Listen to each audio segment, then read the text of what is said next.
Коронавирус илдетинин пандемиясы учурунда өлкөдө үй бүлө зомбулугу көбөйгөндүгү маалым. Буга ошол учурда көп адамдардын ишсиз отуруп калганы таасир эткени айтылууда. Акыркы 10 айда 7600дөн ашуун зомбулук, анын ичинен 300дөйү милиция кызматында катталган. Бул былтыркы жылга салыштырмалуу 30%га көп. Мына ушул иштин алкагында Бишкек шаарында үмүтүңдү үзбө аттуу айымдарга жана кыз келиндерге арналган мотивация жана колдоо көрсөтүү максатында семинар болуп өттү. Бул иш-чараны жүргүзүүдө биздин эң негизги максатыбыз ушул Кыргызстандын аял затынын бир стресс, депрессияга түшкөн учуру аябай көп болгон. Азыркы тем более азыр карантин учурунда, эпидемия, пандемия учурунда аябай стресс, депрессияга түшүп, балдарына кандай тарбия бериш, күйөөсүнө кандай мамиле жасаш да ушунчалык кыйналып кысталып, психический баягы атака болуп, психосоматика менен, ВСД менен ооруп калган көптөгөн сестралар бар экен. Ошол аял затына, Кыргыздын аял затына бир үмүтүңдү үзбө, сенин дагы шамың күйүп жанып турат, ар бир кыйынчылыктын аркасынан жакшылык келет деген бир мотивацияны көтөрүп чыктык. Иш-чаранын катышуучуларынын дээрлик басымдуу бөлүгү үй кожойкелери болсо, бир бөлүгү жалгыз бой энелер жана жаш кыз келиндер. Семинарга келген катышуучулардын бирин кепке тартып, учурдагы семинарга эмне максат менен келгенин сураганыбызда, ал адам ооруса эч кимге кереги жок болуп калат экен деп көзүнө жаш алды. Каармандын каалоосу менен жүзүн жашырууга туура келди. Атым Алима. Бүгүнкү өтүлгөн семинар тууралуу ушунчаки медцентрга келип, дарыланып жүргөнмүн өзүм. Ушундай семинар болот аял кишилерге тийиштүү деген менен келип калдым. Бул жака келиштен максат эмне дегенде, оорулуу адамды көбү оо бербейт да, уккусу да келбейт. Когда у тебя проблемы, жеке жашооңдо болсун, үй бүлөлүк маселеңде болсун, жумушуңда болсун, сен эч кимге керегиң жок. Үй бүлөңө дагы, ата-энеңе дагы, күйөөңө дагы, жада калса балдарыңа да керегиң жок экен.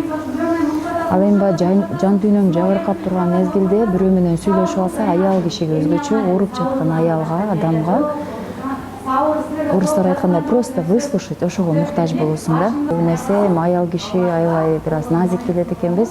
Ошол оорунун артынан мен эпилептикалык припадкалар болуп калды.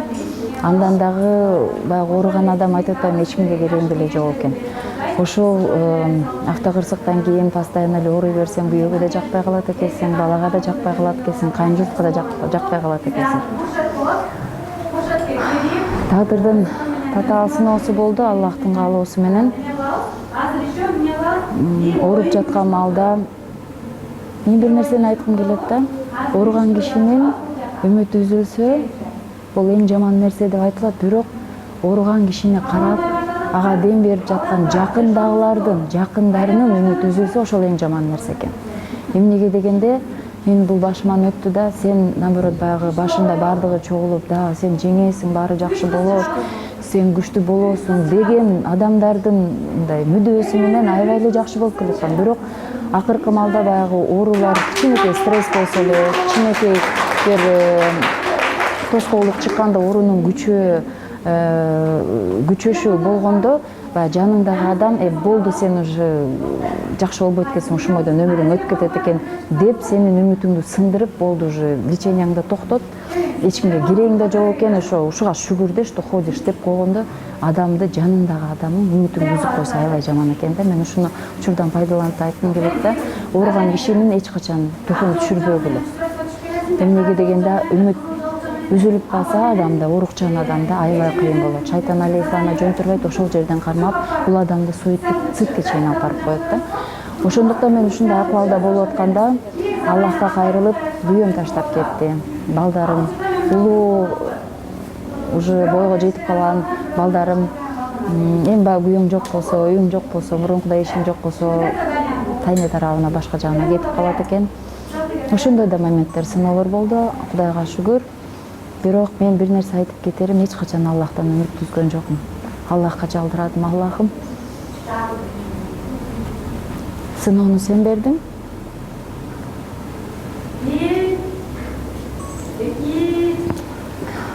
Ошону көтөргөнгө күч кубат да бересиң. Анткени сен менин акыбалымды билесиң, менин кандай экенимди билесиң, мага эмне керек экенин да билесиң.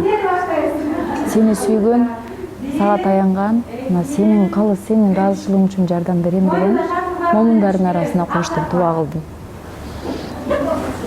Аллага шүгүр, могу карантин маалы да келип калды. Карантинде ошо өзү хроникалык бир оорулары болгон адамдар дагы тест чалдыгып, ушундай бир коронавирустун жеңил формасын дагы өттүм. Бирок ошол маалда бул жакта жабык болуп, бардык жак жабык болгон үчүн коронавирустан кийин мурунку ооруларым аябай козгоду. Ошондо баягы жалгыз отуруп Аллахка дуба кылдым. Бул жак ачылды дегенде эле келип, бул жактагыларга айттым, акчам жок, мурункудай акыбалым жок, күйөөм таштап кетти.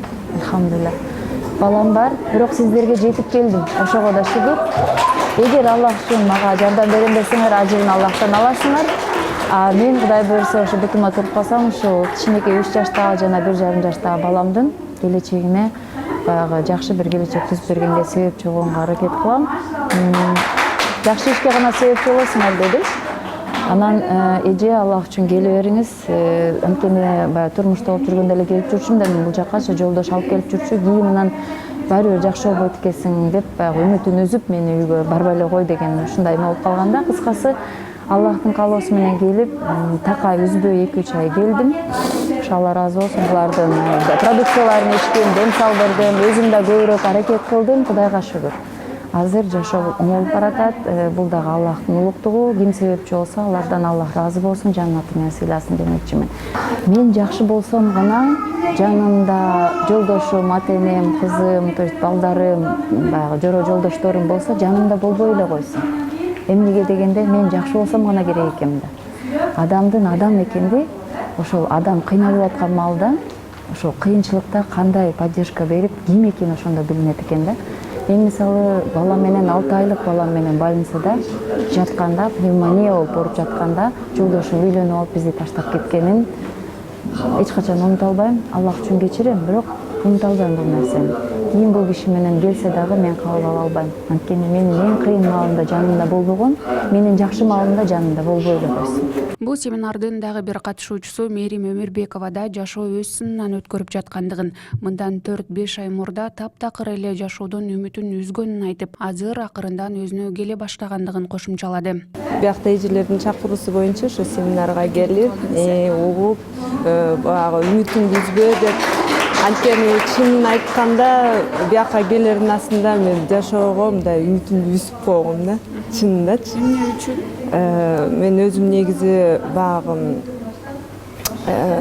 кичирээк жагыман баштап ооруп, ошо эпилепсия мененчи. Анан кийин мындай ойлоп көрсөңүз, ооруган киши баягы назик, боорукер, анан мындай эме болуп калат экен да. Таарынчаак, анан үстүнө эме мындай бир нерсени бат кабыл аласың да. Мындай азыр сиз менен жакшы сүйлөп атсаңыз неприятно, азыр бул байке кичине урушуп койсоңуз резко кичинекей баладай болуп капаланып каласың да.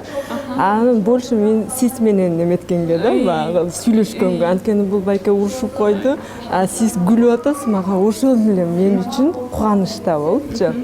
Анан кийин ошентип ооруп жүрдүм. Анан мындай эшикке чыкканда, мындай эметкенде жетелеп, жанымда бирөө жүрмөйүнчө жалгыз жүрө алган жокмун да. Анткени коркуп, 1-2 жолу ошол эме эшикке жалгыз чыгам деп жыгылып калып, еще травмада калып, бирткечи. Да кичине эме болгом. Анан ошентип жүрүп, андан мамам да каза болуп калды. Анан баары кошташ болуп, мындай журулушуп калды дагы. Всё болду, мен айыкпайт экенмин, мамам жок, жетелеп жүргөн киши жок, бүттү деп эле мындай өзүмдү мындай үмүт салгам да, мындай. Бул жашоодо мындай басып жүргөнүм менен, сиз менен сүйлөшүп атканым менен, жүрөгүм качта мындай жок сыяктуу болуп келгем да. Биякта азыр айтып атпайбы, бир жакшы болот экен, бир жаман болот экен депчи. Баягы жолдошум мени түшүнүп жакшы болгону менен, кайненем кичине буну как-то жакшы кабыл алган жок да. Анткени 1-2 жолу баягы жаңы турмушка чыкканда эме кылдым, жыгылдым, но күйөөм поддержка кылып, постоянно жанымда жүрдү. анан баягы кайнеме көрсөткөн эмеспиз баягы. Анан бир күнү ушундай бир катуу жыгылдым дагы. Аны бирок кайнем көрүп калды да.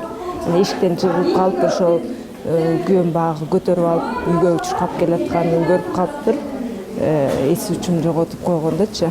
Анан ошондон кийин эле кичине аркасын салып калды да. Чынында мага ошол аябай капа эме жүрөгүмө мындай эме болду да. Катуу тийди да. Келечек коомунун тарбиячылары бул албетте аял заты, андыктан татыктуу коомду багып өстүрүп берчү айымдарыбызды, эжелерибизди барктап жана сыйлап алуу ар бирибиздин өзүбүздөн.